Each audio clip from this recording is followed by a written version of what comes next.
un chiffre record de 123 millions de personnes. C'est 43 millions de réfugiés, donc 6 millions de réfugiés. Nous sommes là dans le cadre de la Journée mondiale des réfugiés 2025, placée sous le thème de la solidarité avec les réfugiés. À cette occasion, nous nous rappelons que les réfugiés, ce sont derrière les statistiques, derrière les chiffres, ce sont des personnes, ce sont des enfants, des jeunes filles, des jeunes garçons, des adultes, des personnes âgées et surtout des personnes qui pourraient être vous et moi. Et à cette occasion, on se rappelle aussi que ce sont des gens qui arrivent dans un pays d'accueil avec leur bagage, leurs croyances, leurs richesses, leur langue et également leurs compétences. À cette occasion, le HCR publie un rapport monde sur l'état des mobilités forcées. Et cette année, pour l'année, c'est le rapport 2024, pour la 13e année consécutive, nous avons un accroissement de ce chiffre qui atteint le chiffre record de 123 millions de personnes déplacées forcées dans le monde.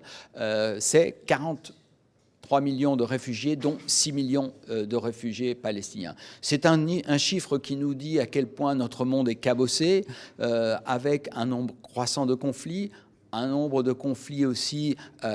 qui durent. Et c'est également un environnement très dur puisque nous faisons face, Nations Unies, au commissariat aux réfugiés, depuis le début de l'année 2025, à une très grave crise de financement humanitaire qui ont contraint le HCR à réduire sa taille globalement de 1/3, qui ont contraint l'équipe Maroc, qui fait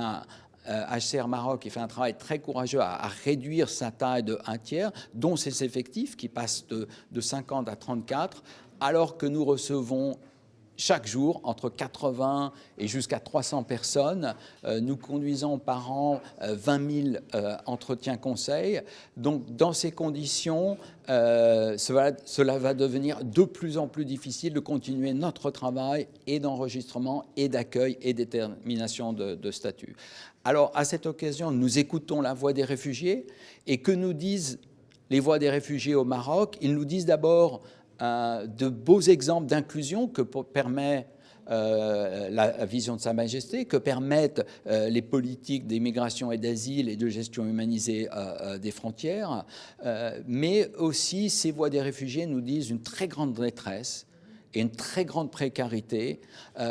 pour des demandeurs d'asile qui arrivent sur le territoire marocain, demandent l'asile après des trajectoires d'exil extrêmement dures, avec un nombre important de personnes ayant subi toutes sortes d'abus, et collectivement, dans le cadre de ces politiques porteuses, mais avec les moyens qui sont les nôtres collectivement, avec un rôle très très important joué par la société civile, ce que nous apportons ensemble est peu par rapport à la précarité qui vient tous les jours frapper à la porte du HCR. Et donc, c'est une situation monde, une situation Maroc qui appelle au renouvellement de tous les engagements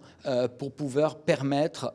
d'aider et d'apporter dignité et une possibilité d'avenir à des gens, à des enfants, à des adultes, à des personnes âgées qui pourraient être vous, qui pourraient être moi.